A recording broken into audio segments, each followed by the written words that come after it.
We are following another deadly mass shooting, this one in Australia.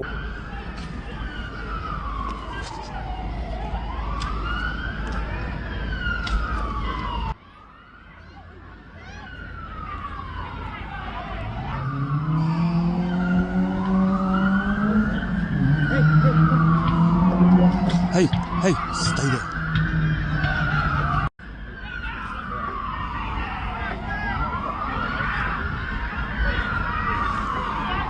First off, my thoughts and prayers go out to the victims and the families affected by this horrific mass shooting in Australia. But I want to talk about this story for a very specific reason, because this is the exact country that gun control advocates point to and say, see, this is what we need to do here in America.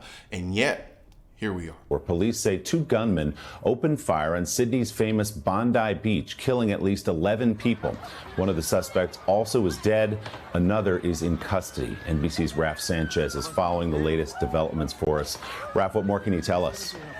Well, Willie, Australian authorities are calling this a terrorist attack targeting the Jewish community as it was celebrating the first night of Hanukkah. 11 people dead, a religious celebration, a planned attack in a country where guns are supposedly so rare they're treated like unicorns. Here's what we know. As you said, 2 gunmen opened fire with long guns.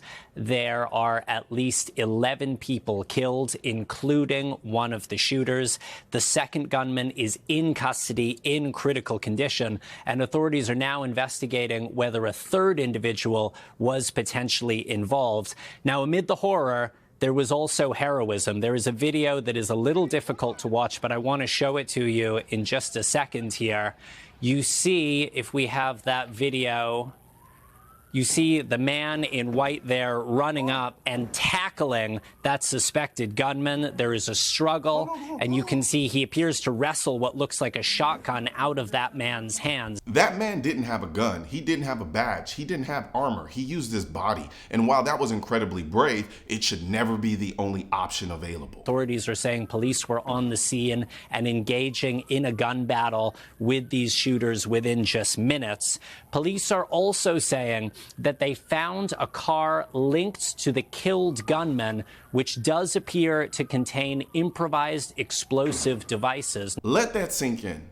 Guns banned, guns confiscated, mandatory buybacks, and they still got firearms, and they brought bombs. That alone should end the conversation about whether banning objects stops determined evil, but the media always says the same thing next. Guns are quite unusual in Australia. It has one of the lowest gun death rates of any developed country, and that's partly, Willie, because there was a major gun massacre in Australia in 1996. It's called the Port Arthur Massacre. More than 30 people were killed, and the Australian government responded extremely swiftly with a new wave of gun laws. It's difficult to buy weapons in Australia. There was an enormous national gun buyback. And this is where the narrative always breaks down. Australia is a giant island, a fraction of the US population, different density, different socioeconomic dynamics. You don't just get to say low gun deaths and pretend that explains everything, because what this proves is simple. When someone is committed to mass murder, laws don't stop them. Now, before I go deeper into that, let me say something that fits this moment perfectly. You see, this attack is a tragic reminder of what FAFO really means.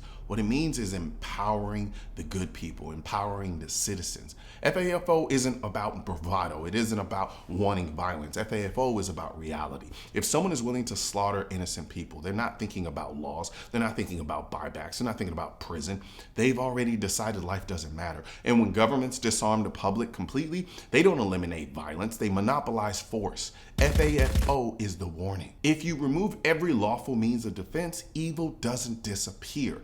It just finds softer targets. But here in America, we have the right to carry firearms. So we have the ability to say, criminal, you can F around and you can surely find out, because I have the right to carry a firearm to protect myself, my family, and the people that I love. So that's why I made the FAFO brand. We got them in hats, shirts, drinkware, hoodie, you name it. I'm gonna put a link in the description of this video so you can go and check that out, along with my favorite wireless Bluetooth in-ear hearing protection, the AKT1 Blackouts. I like to call them the AirPods for shooters, because they pretty much do everything AirPods do, except they give you 6-time hearing enhancement and active noise blocking, and You can also listen to music, you can take phone calls, do all of that stuff and protect your hearing at the same time. So click the link in the description section of this video and check that out. So here's why this shooting hits different for me.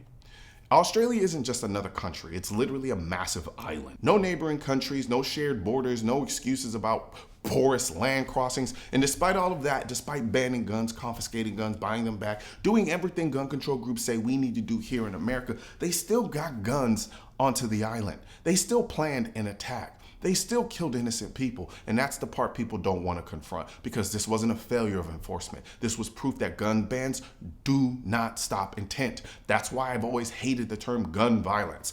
It's lazy. Violence has context, violence has motive, violence has environment.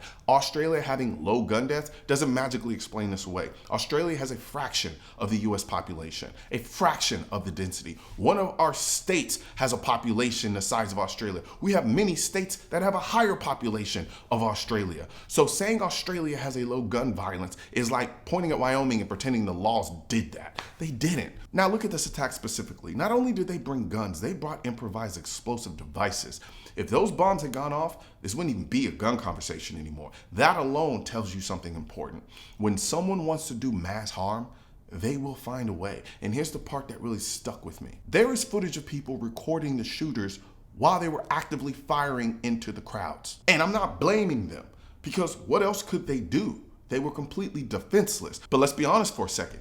If even one of the people who were recording at freaking pistol length distances had a gun and were allowed to carry a handgun, this ends very differently. Instead of watching people film a massacre, you'd have someone capable of stopping it. And thankfully, there was actually one person willing to throw his entire body in the line of fire to stop it. I'm talking about that hero who ran up and tackled one of the shooters. The man who threw his own body in the gunfire and wrestled what appeared to be a shotgun out of the attacker's hand. That took extraordinary courage, but let's stop pretending something important. If a man is brave enough to charge an armed attacker with his bare hands, he's absolutely brave enough to use a firearm to stop that threat. And not only that, he probably would have been far more effective. Heroism should not require self-sacrifice when capability is an option. You shouldn't have to send unarmed civilians into a wall of bullets to stop evil. You empower them by giving them a damn gun. That's the difference. We praise the bravery, and we should, but bravery without tools is desperation. Now, let's kill another myth while we're here. People keep acting like this was done with some magical modern weapon. It wasn't. They weren't using anything that would be banned in the US under half the gun laws people scream for. Hell, they could have done this with rifles from the Civil War. I'm being a little facetious, but the point still stands. A determined attacker on an elevated position in a dense crowd, that's all it takes. You can commit mass murder with just about anything. You can do it with bombs, you can do it with trucks, you can do it with knives. And that's why banning objects has never fixed the problem. And this isn't happening in a vacuum. Here's what else is going on in Australia right now, even though they banned all the guns. Well, Melbourne is right now in the grips of a violent crime wave, with home invasions, carjackings and stabbings rocking the city every single week. Some are now calling Melbourne the crime capital of Australia, with thousands of Victorians leaving the state. So yesterday, a father of three was forced to fend off 5 machete-wielding teens in Melbourne's north. Notice something? When guns disappear, crime doesn't stop. It changes tools. Now it's machetes, now it's stabbings, and now it's mob violence. Now it's home invasions. And what's the solution being offered? Give police more power, more stop and search, more authority. So instead of empowering individuals to defend themselves, the answer is always more government control. That's the trade-off, and it's one people should be honest about, because when you disarm the public completely, you guarantee one thing. When evil shows up, the only people who can stop it are the ones already willing to die. Australia did everything gun control advocates say make people safe, and yet 11 people are dead. Not because of a loophole, not because of a technicality, but because you cannot legislate evil out of existence. All you can decide is whether innocent people are helpless or capable, and that decision matters more than any law ever will. One thing's for certain and two things are for sure. Politicians and tech giants don't want gun content to be recommended to you. And we're all fighting this culture war together. Now you can help do your part by liking, commenting, subscribing to the channel, but most importantly, sharing this video with at least one person. Together we can stop the suppression of our two-way rights. And don't forget to click the link in the description section of this video for the products that I mentioned in this video.